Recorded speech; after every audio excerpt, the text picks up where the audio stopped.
Hola niños, muy buenos días. Espero que hoy se encuentren muy bien partiendo esta semana, día lunes, y estén con mucha energía para aprender distintas cosas en las distintas clases que tenemos. Hoy día nos corresponde el lenguaje y vamos a tener una actividad de un tipo, ¿ya? Que va a ser la autobiografía, pero antes de eso vamos a compartir un librito porque hace tiempo que no tenemos lectura de un texto como lo hacíamos en las mañanas en nuestra escuela, ¿ya? Pero antes tengo que hacer dos saludos muy importantes porque se me pasaron. La tía Carlita se traspapeló ahí con unos números, confundió el 9 con el 4 y resulta que habían dos compañeros de cumpleaños el 4 de junio. Sí, dos por partida doble. Estaba el amigo Mateo y estaba el amigo Martina. Así que les mandamos desde aquí muchos besos y abrazos. Esperamos que hayan tenido un bello día de cumpleaños y que sigan creciendo bellos y saludables como hasta ahora. Bien, y como les decía, esta semana tenemos varias actividades y vamos a trabajar el lenguaje el día de hoy. Y miren el libro que tengo aquí. Ustedes lo habían podido ver seguramente en su libro de lenguaje porque aparecía por ahí y el otro día pude ir a la escuela a buscarlo, así que ahora lo traje para que podamos leerlo, ¿ya? Es un libro precioso que nos cuenta sobre una profesora que se llamaba Gabriela. Nosotros hemos estado trabajando, y aquí te voy a mostrar, con la escritura, ¿cierto?, de poemas de Gabriela Mistral, y hoy día vamos a conocer un poquito cómo fue su vida. Para eso, antes de comenzar, quiero que podamos revisar, ¿cierto?, las cosas que necesitamos hoy. Nuestro cuaderno azul, como siempre, para el objetivo, y nuestro lápiz de mina. También vamos a necesitar, hoy día parece que no vamos a poner alguna palabra en el muro conmigo, pero ustedes siempre pueden rescatar al menos una palabra que no comprendan o que les haya parecido nueva y que hoy día hayan rescatado, ¿ya? Ahí vamos a resaltar algunas. El objetivo de hoy es comprender y escribir una autobiografía, ¿ya? Y nuestra fecha, 8 de junio. Bien, como les contaba, en las clases anteriores habíamos estado trabajando con el poema, ¿cierto? Vimos su estructura, cómo se escribía, y particularmente revisamos la poesía, ¿cierto?, que escribió Gabriela Mistral, que se llamaba En donde tejemos la ronda, ¿cierto? La revisamos de qué se trataba, conocimos algunas palabras como trenza, conocimos la palabra azahar, ¿cierto?, que era la flor del naranjo, revisamos la palabra orillas. ¿Qué otra palabra revisamos de aquí? ¿Se acuerdan? ¿Habremos visto otra? Ah, sí, infinita, ¿se acuerdan? Bien, todo eso lo revisamos y también comprendimos que estos poemas nos sirven para expresar o contar sobre nuestros sentimientos. Era un poco distinto al cuento, ¿cierto?, que nos cuenta una historia. Aquí usan palabras más rebuscadas tal vez, usan también la rima, ¿cierto?, que son palabras que suenan parecido, por ejemplo, contestar con cantar, ¿ya?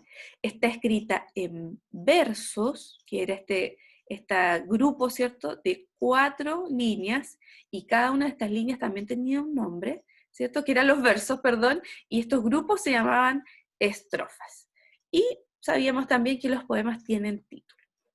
Entonces, como les decía, antes de comenzar con el tema propio de la autobiografía, me gustaría compartirles este cuento de Gabriela Mistral, esta historia, ya que nos cuenta cómo ella vivió y cómo llegó a ser la gran poetisa que fue, ¿ya? Así que vamos a leer, ¿cierto?, este libro, que también lo pueden encontrar en la biblioteca digital que tiene el ministerio, ¿ya? Desde ahí yo lo tomé para que lo podamos compartir aquí, pero yo también lo traje para poder verlo y leerlo para ustedes. Así que aquí lo vamos a leer todos juntitos, pueden ir mirando las imágenes. Ahí. Bien, el título que está aquí arribita, ¿cierto?, es Gabriela, la poeta viajera. ¿Ya? ¿Por qué se llamará así? Poeta viajera. ¿Qué hará? ¿Qué creen ustedes que hace esta poeta? Aquí vamos a ir viendo. Fue escrito este libro por Alejandra Toro. Ahí está, el nombre del autor, la persona que escribió este texto. Y los dibujitos son de Isabel, o ilustraciones, de Isabel Hojas. Bien, aquí está. Fíjense ese hombre cómo va. Aquí va. Miren, ¿qué pasa ahí? Dice, resista, Petronila, ya vamos a llegar, le decía Jerónimo Godoy a su esposa, que iba muy incómoda montada sobre el burro. Voy a dar a luz a nuestro hijo aquí mismo. Ya no aguanto más, se quejaba la mujer, que con su vientre tan abultado apenas podía equilibrarse sobre la montura. Viajaban desde La Unión, un pueblito del Valle del Elqui, hasta la ciudad del norte de Vicuña, en Chile. El camino subía y bajaba entre cerros, miren, elementos del paisaje, ¿se acuerdan en historia? Y Petronila sentía que cada salto el parto se aceleraba. Había partido a última hora, contagiados por los malos presagios de las mujeres del pueblo. De ese vientre no saldrá nada nuevo. Bueno, perdón, les había dicho doña Fátima, que era la partera de La Unión. Por lo menos van a ser mellizos, y lo más probable es que salgan atravesados. Mejor hagan el viaje hasta Vicuña, por donde por lo menos hay un hospital. Y ahí van, miren, cruzando los cerros en bajada, en subida. ¡Ay! Y miren aquí, parece que ya llegó. Miren qué hermoso. ¿Qué flores serán esas? Las que vimos, ¿cierto? Azahar. A duras penas, Petronila resistió el viaje. Finalmente, en el amanecer del 7 de abril, del 7 de abril de 1889, nació una hermosa niña de ojos verdes, que llamaron Lucila de María del Perpetuo Socorro, tremendo nombre, amigos, Godoy Alcayá. El parto fue difícil, pero ambas sobrevivieron. La pequeña Lucila creció sana y alegre. Sin embargo, en el pueblo de La Unión, muchas personas insistían en que era una criatura extraña. Tiene un poco de razón en hablar, dijo la abuela Isabel. Esta niña no juega con los demás, prefiere hablar sola, con las piedras y con los árboles del patio. Petronila se preocupaba a veces, porque cuando salía a buscar a su hija, la encontraba conversando con el almendro o con un par de iguanas que ponía sobre su falda. Miren, aquí está, con el almendro conversando. Su hija, tú tienes fiebre, le decía la mamá. Ven adentro para hacerte remedios. Y sometía a la pobre Lucila a baños calientes, baños fríos y refriegas con hierbas medicinales. Miren qué pasó aquí. Parece que hay una cara de problemas, ¿eh? ¿Dónde estarán? Parece que están en una escuela. Pero Lucila no estaba enferma. Lo que pasa es que ella percibía todo lo que la rodeaba, que eso estaba vivo, y por eso hablaba con los pájaros, el agua y hasta el aire. Y aunque parecía no interesarse en las cosas de este mundo, cuando tenía 4 años aprendió a leer en menos de un mes. Miren qué hábil. Ya vas a cumplir 12 años, Lucila, le dijo su madre un día. Te llevaré a vivir a Vicuña para que vayas a la escuela. Pero al poco tiempo de estar en Vicuña, la directora de la escuela mandó a llamar a Petronila. Siento decírselo, pero esta niña no parece muy apta para el estudio. Mejor se la lleva de vuelta a la Unión para que le ayude con las tareas de la casa. Petronila, su mamá, no hizo caso. Tomó a Lucila por los hombros, la miró fijo a los ojos y le dijo: somos pobres, hija mía. La educación es lo único que te puedo dar. Debes seguir estudiando. Lucila asintió resignadamente. Asentir es cuando uno dice que sí con la cabeza. Y no dijo nada. No quería decepcionar a su madre. Un día, caminando por la plaza de Vicuña, descubrió un lugar que cambiaría su vida: la biblioteca del pueblo. Al ver todos esos libros en las estanterías, una curiosidad insoportable la invadió, a tal punto de atravesarse perdón, de atreverse a entrar y hablarle al encargado de la biblioteca a pesar de su timidez. ¿Puede prestarme algunos libros?, le pidió al bibliotecario, hablándole voluntariamente a un ser humano en mucho tiempo. Recuerdan que ella hablaba con los animales y con los árboles. Por supuesto, señorita, me da mucho gusto que alguien tan joven como usted se interese en mis libros, le contestó alegremente. ¿A alguno de ustedes se interesa por los libros? Yo sé que sí. Y desde ese día Lucila no paró de leer. Ahora los personajes de los libros eran sus amigos. Con ellos viajaba a mundos lejanos, vivía grandes aventuras, conocía paisajes, países y culturas nuevas, y así lograba olvidar lo mucho que extrañaba a su familia. Pronto se le acabaron las novelas y empezó a leer cosas que se supone leen solo los adultos, como filosofía y política, historia y astronomía. Todo le interesaba. Una niña curiosa, igual que ustedes, amigos, que les gusta conocer todo. Miren, ahí está, frente a la biblioteca. ¡Qué hermosa y alta estás!, le dijo su abuela Isabel cuando la vio llegar de vuelta de Vicuña. Me han contado que además lees mucho y que te sacaste muy buenas notas en la escuela. Sí, abuela, estudié mucho porque quiero ser profesora, le contestó Lucila entusiasmada. Esa noche, cuando Lucila dormía, Petronila y la abuela se sentaron junto al brasero a tomar un mate y entonces la madre de Lucila confesó. No sé cómo decírselo a Lucila, pero no podrá ser profesora. No tengo el dinero para inscribirla en la escuela normal, que era donde se formaban las maestras en Chile. Bueno, tendrá que ser profesora sin título, como su hermana Melina. Ganará menos, pero será feliz, sentenció porfiadamente la abuela. Ahí estaban conversando, ¿cierto? Eh, Lucila destacaba por su altura, ¿eh? Era una niña muy grande, a pesar de su edad. Y así fue. A los 17 años, Lucila consiguió un puesto como ayudante de profesora de una escuelita que quedaba en una hacienda llamada La Compañía. Los niños eran muy inquietos y traviesos. Cuando vieron llegar a la profesora tan alta, Lucila medía 1,78 m, súper alta, se quedaron pasmados, hasta que la gigante empezó a hablar. Les voy a contar la historia de las letras del abecedario. Resulta que en Arabia había un viejo muy sabio que sabía muchas cosas y había inventado los números, y así atrapó de inmediato la atención de sus alumnos. Desde entonces fue un gusto para ellos ir a la escuela, porque cualquier cosa que les enseñara la maestra Lucila se convertía en una aventura llena de magia y personajes fascinantes. Miren, y ahí está la profesora con sus niños ya, enseñando cosas interesantes. Y miren ahí, ella tenía un gesto también muy tierno con su abuela. Lucila se fue haciendo mujer y se destacaba como maestra. Se hacía notar, veía la vida de una forma distinta y escribía sus opiniones en artículos para los diarios de la zona. No sé qué voy a hacer con Lucila, le dijo un día Petronila a su hija mayor, Emelina.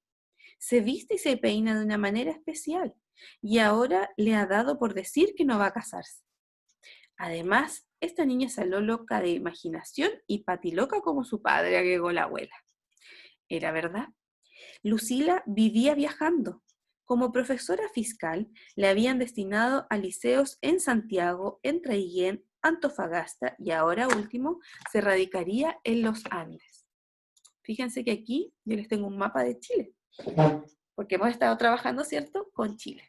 Y ella, Lucila, vivía más o menos en esta zona. A ver. Sí, por aquí más o menos, ¿ya? Y ella estaba en el norte de Chile y se había desplazado por Traiguén, que estaba más al sur. Había estado en Santiago, ¿ya? Así que había ya viajado en su corta edad, entre los 15 y los 17 años, 20 años, ya por muchos lugares distintos solita, ella trabajando como profesora. Continuamos porque ha hecho más viajes, les voy a contar. Miren, ahí está, ¿cierto? Con su abuelita y su mamá ahí preocupada. En esa ciudad, Lucila se hizo amiga de un profesor bajito, de bigote gracioso, que se convertiría más adelante en presidente de la República, fíjense. Se llamaba Pedro Aguirre Cerda. Lucila se levantaba a las 5:30 de la mañana y trabajaba en sus poemas hasta el desayuno. En la noche, después de corregir los trabajos de sus alumnos, se instalaba nuevamente con su cuaderno en la falda y escribía sentada en una mecedora, junto al fuego, muchas veces hasta pasadas las 2 de la madrugada. Oye, tenía muchas ideas. ¿Va a publicar usted sus poemas? ¿Por qué no participa en los Juegos Florales?, insistía don Pedro. Los Juegos Florales eran el concurso de poesía más importante del país en esa época. Quizás lo haga, le dijo ese día a Lucila. Ya inventé mi seudónimo. Mi nombre de poeta será Gabriela Mistral. Gabriela Mistral, ese nombre suena como el de un gran poeta, dijo para animarla. Nosotros anteriormente habíamos hablado, cuando les presenté otros textos, que los autores muchas veces usaban otro nombre para escribir, y eso se llama seudónimos, que es un nombre distinto, que está por sobre su nombre real. En este caso, nuestra poetisa, su nombre real era Lucila Godoy, pero ella decidió escribir y firmar sus poemas como Gabriela Mistral. Continuemos, a ver qué pasó con ella. ¿Cómo le habrá ido en el concurso? Miren, ahí está ella, toda nerviosa y un poco tímida. Con el seudónimo de Gabriela Mistral, Lucila mandó sus poemas al concurso bajo el título Sonetos de la Muerte. Y por fin llegó el gran día de la premiación. La ceremonia se realizaría en el Teatro Municipal de Santiago. No había dónde sentarse. Lucila esperaba de pie al fondo del teatro. El premio consistía en la publicación del libro, y esa noche se leerían algunos poemas del ganador. Y la ganadora es Gabriela Mistral, con sus sonetos de la muerte, exclamó el animador. Pero Lucila no escuchó los aplausos, ni siquiera escuchó sus poemas que fueron declamados por alguien. Miraba fijamente al presidente del jurado, un hombre de unos 30 años, de barba, con aire aristocrático, muy importante. Su nombre era Manuel Magallanes Moure, y también era poeta. Él había favorecido su libro con su voto. Lucila lo había visto antes y se había enamorado perdidamente de él. Había un amor, pero parece que no funcionaba. Miren, ¿qué está haciendo aquí Lucila? Está viajando. Y en esa época, amigos, no era como ahora que había buses rápidos, había caminos rápidos para andar. En ese tiempo, la gran parte de los viajes se hacían en barco cuando eran muy lejos. Fíjense aquí dónde fue.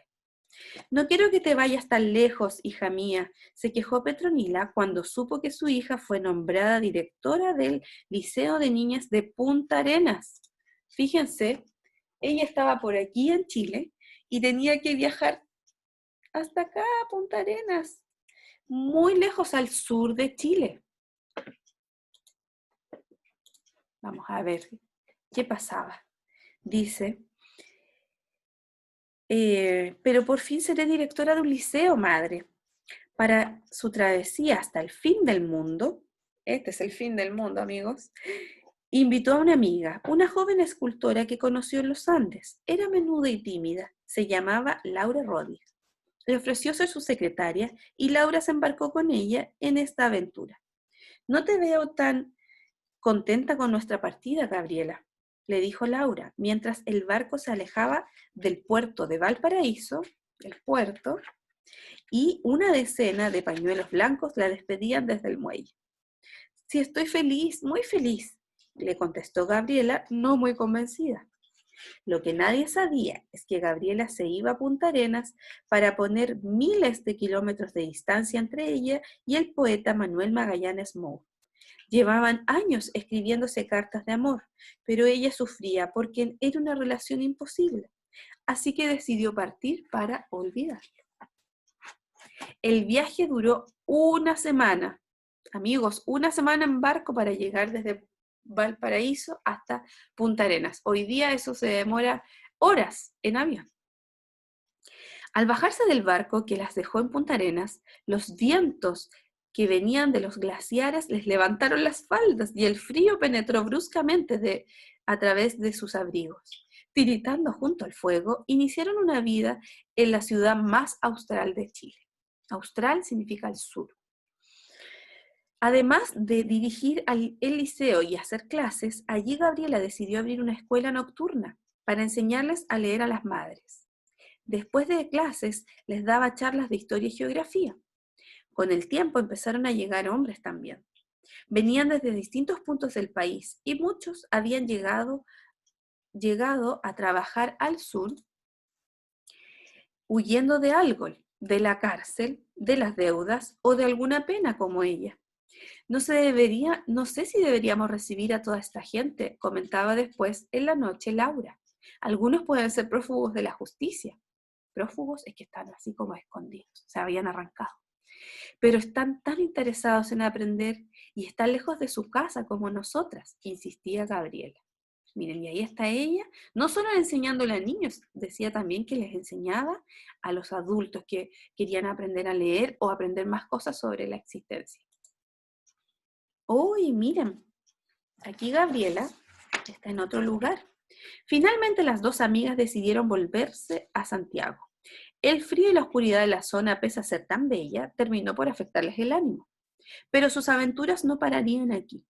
Poco tiempo después de instalarse en la capital, Gabriela recibió una invitación desde México, otro país, en que acababa de triunfar una revolución de los campesinos para fundar escuelas y bibliotecas en ese país. La fama de su poesía había traspasado las fronteras. En México, cientos de estudiantes salieron a recibirla. En 3 meses, Gabriela fundó innumerables salas de clases y gran cantidad de bibliotecas. Miren qué lindo. Me voy a guardar una partida de libros para enviarlos por barco al Liceo de Hombres de Punta Arenas. Siempre soñé con dejar una biblioteca allá, le dijo a Laura. Después de este intenso trabajo, llegó la hora de partir de vuelta a Chile. Para despedirla, un grupo de niños cantaba en la plaza de Chapultepec rondas infantiles que eran las de ella, y eran conocidas en toda América. Por ejemplo, hay una que nosotros conocemos, creo que la cantamos el año pasado. Dame la mano, ¿se acuerdan? Dame la mano y danzaremos. Esa canción es una poesía que escribió nuestra escritora de hoy, Gabriela Mistral.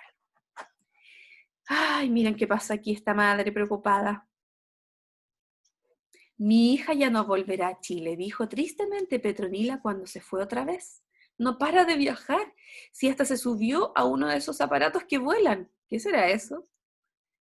Sí, en ese tiempo recién se usaban los aviones grandes de pasajeros y mucha gente le tenía tanto miedo que prefería seguir usando el barco. Pero Gabriela, no. Para ella era mejor un medio de transporte rápido.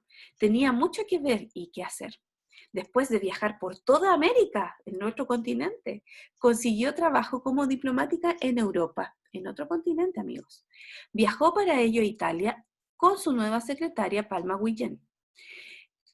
Una vez instaladas, la joven secretaria trataba sin éxito de que Gabriela se vistiera a la moda de esos años. Gabriela, eres una persona importante, tienes que ponerte sombrero.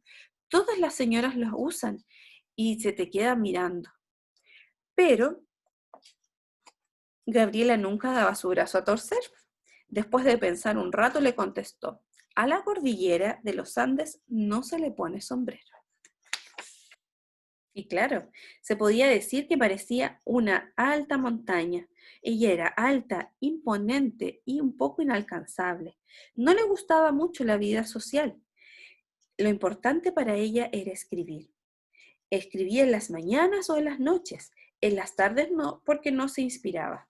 Y su obsesión, como muchos poetas, era encontrar las palabras precisas. Se desesperaba cuando no lo lograba. Gabriela, estás muy tensa, crujen tus dientes, le advertía Palma. Es que no encuentro las palabras, decía colérica, mientras borroneaba lo escrito. Pero el esfuerzo dio sus frutos, y así terminó con otro libro de poemas que llamó Tala.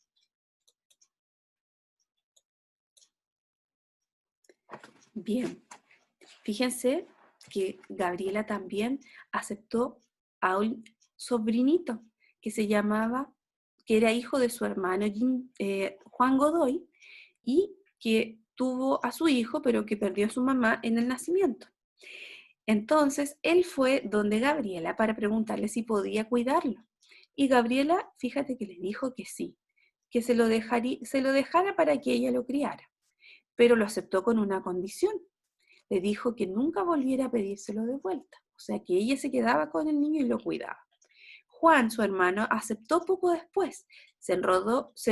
Después de eso se enroló en un ejército, la Legión extranjera, y desapareció sin dejar rastro.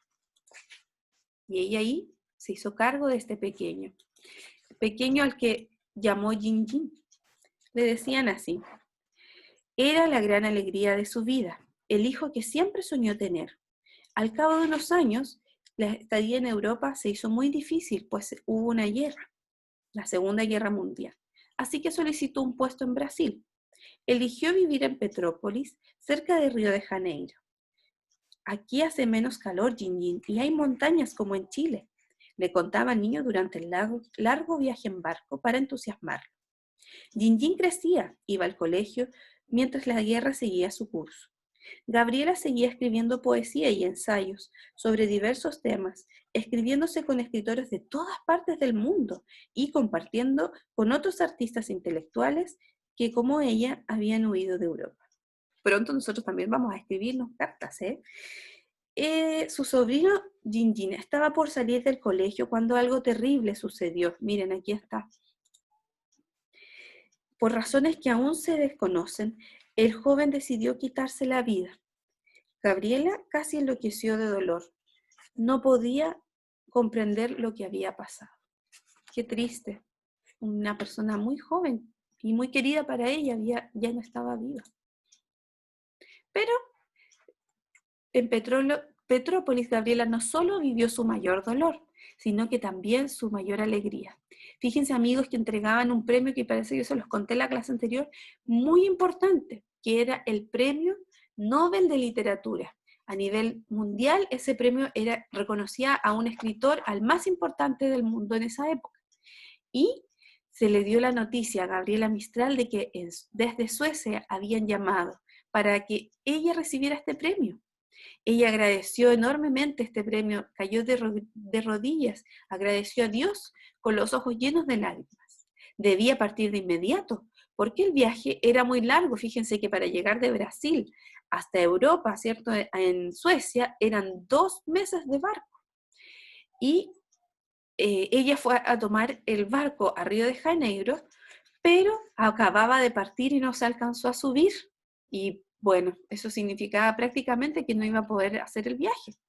Esa tarde, fíjense, el presidente de Brasil se enteró de lo que ocurría y ordenó que el barco se diera media vuelta y volviera a buscar a Gabriela.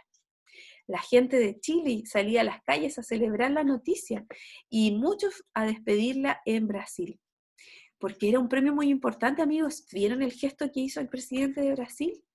Eso quería decir que era alguien realmente reconocida y que valía la pena que el barco se devolviera para buscarla y llevarla a Suecia a recibir el premio. Así que esta es la historia de la pequeña niña del Valle del Elqui, que estaba aquí en Chile, que recorrió luego todo el mundo convirtiéndose de princesa, pequeña niña, a reina. ¿Qué les pareció? Interesante historia. Miren, y aquí al final aparece su biografía. Lucila era, cierto, una niña que nació en el norte de Chile y tenía a su familia y desde los 15 años empezó a trabajar como maestra.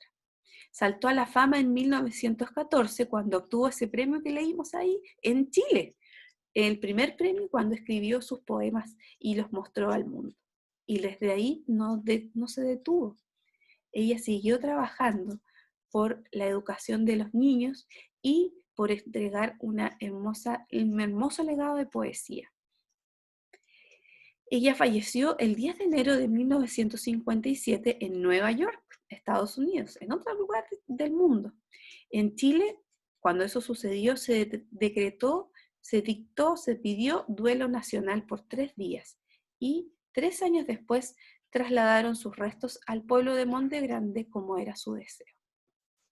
¿Qué les pareció esta historia? Hermoso, ¿cierto? Una historia alentadora porque vemos cómo ella con motivación y con también mucho esfuerzo logró ser una maestra ejemplar para muchos niños y también logró transmitir mucho de lo que ella reconocía a través de las cosas que observaba a su alrededor, ¿cierto? Bien, terminando un poco esta parte, te quiero contar que hoy día vamos a hacer una tarea relacionada un poco con lo que hemos leído hoy, ¿cierto? Sobre esta poeta. Poeta viajera se llamaba, ¿por qué? Porque era, ¿cierto?, una persona que se trasladó por todo el mundo conociendo y experimentando muchas cosas. Hoy día, como te decía, vamos a hablar sobre la autobiografía. Y para comenzar, quisiera preguntarles, ¿saben cómo se llama un texto que nos narra o nos cuenta la vida de una persona? ¿Será un cuento?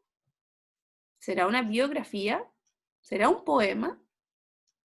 Este libro que teníamos aquí, ¿cierto? Que tú lo tienes ahí, nos contaba una biografía, nos contaba sobre Gabriela Mistral. Tenía un poquito de cuento porque estaba narrado, ¿cierto?, de forma bonita, pero nos hablaba principalmente de todo lo que vivió Gabriela Mistral. Dónde nació, cómo era, qué le gustaba, dónde estuvo, dónde murió. Cuando escribimos biografías, estamos hablando de otra persona, ¿cierto? Y em, en relación a su propia vida. Y cuando hablo de una autobiografía es porque estoy hablando, auto es como de mí mismo. Cuando hablo de una autobiografía es cuando cuento mi propia vida. Incluyo detalles importantes. Cuándo y dónde naciste, quién es tu papá, tu mamá, si tienes hermanos, si te gusta, qué te gusta hacer, dónde estudias. Eso es una autobiografía. Y aquí tenemos esta página del libro, que es lo que vamos a trabajar hoy día. Te lo quiero explicar rápidamente. Y que es la actividad que nos convoca, ¿ya? Lo que vamos a hacer es en esta primera parte, un dibujito de ti mismo, ¿cierto? De tu cara. Y vas a escribir datos importantes tuyos. Por ejemplo, un dato importante es cuándo naciste. Ese dato ya te lo tienes que saber. Obviamente, si no lo sabes, puedes pedir ayuda en casa para que te digan dónde es, cuál es tu fecha, ¿cierto? Si tienes hermanos, por ejemplo, puedes contar cosas importantes tuyas. Cuál es tu color favorito o en qué escuela estudias, ¿ya? Y esos datos importantes los vas a dejar ahí anotaditos para luego pasar a tu autobiografía. Y algo muy importante es que tienes, ¿cierto?, que completar esta ficha con tu nombre que tiene que estar en mayúscula, primera letra, porque los nombres que son sustantivos propios, ¿cierto?, se escriben con mayúscula. Y vas a ir completando tus datos. Es una tarea simple, ¿eh? Quiero que le pongan mucha atención nomás y que escriban con paciencia y nos cuenten. Yo quiero saber cosas de ustedes, así que es importante, sí, que puedan tener esta información.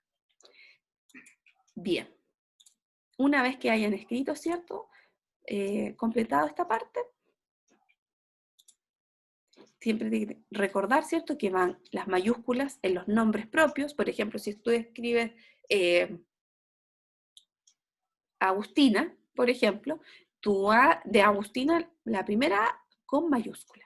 Fechas importantes tiene que tener la autobiografía y anécdotas, cosas que les haya pasado a ustedes que son especiales e importantes en su experiencia de vida.